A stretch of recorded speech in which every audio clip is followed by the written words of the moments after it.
In this tutorial, I'm going to show you where you can find statistics within Brightspace. We're going to start in the content. Once in content, make sure the table of contents is selected, and then over to the right, select related tools, and in the drop-down menu, view reports.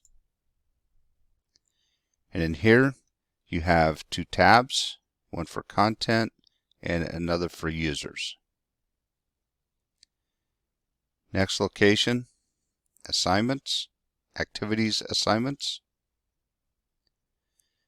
Here I'm going to select the drop down arrow next to an assignment, go to view submissions.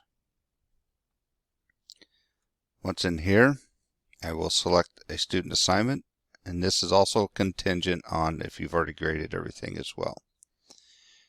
In this instance, I have a rubric attached, and wherever you see this bar graph, you will be able to get some statistical information.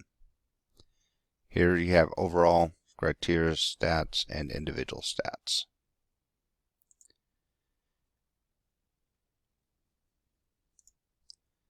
Another place, if you don't have a rubric attached, is you can get overall grade stats by clicking this.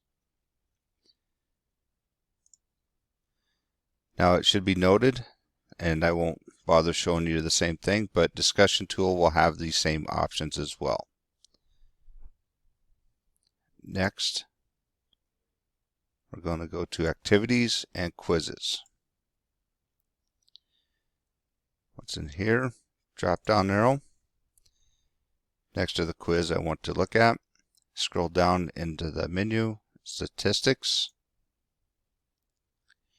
And here it is broken down by user stats, question stats, and question details. Next option for information is progress, class progress.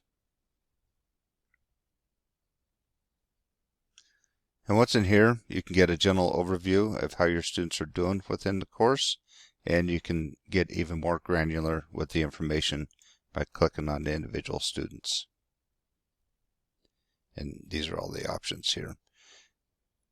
Alright, if you have any further questions, please contact OTLE. We are located in the basement of Cowan Hall. Thank you.